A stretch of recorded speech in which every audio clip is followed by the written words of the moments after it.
Hi everybody, my name is Emily Kennedy and I created Lifeline. My vision for Lifeline is for it to be a safe and welcoming place for struggling college students to come and receive tutoring, snacks, therapy, and even just to take a small break from their day. Before executing my idea, I had to make sure that this was something that was in demand.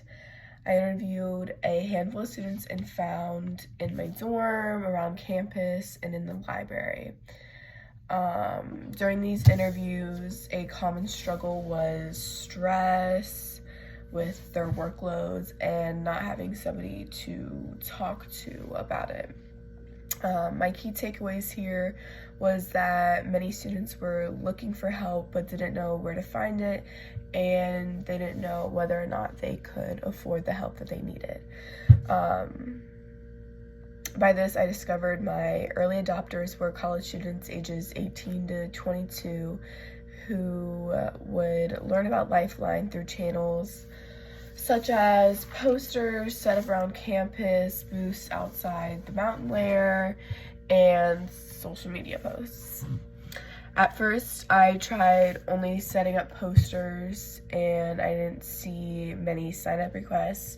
So I decided to set up a booth outside the mountain lair and engage with students to tell them about Lifeline.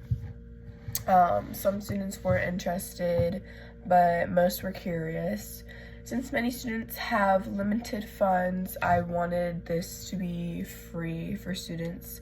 I had to create a way to satisfy my customers, and I tried reserving a room in the mountain lair, but couldn't figure out a way to keep people to help work the program.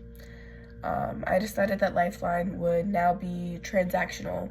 If a student wanted to receive help, they would also need to volunteer some of their time to help other members.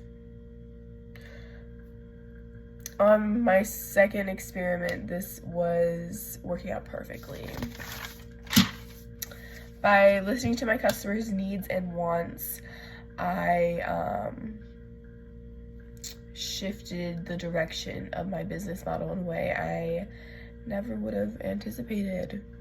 If I were to utilize my customers' emotions and experiment differently for my next business model, I would better understand my customers' needs and abilities before running the experiment.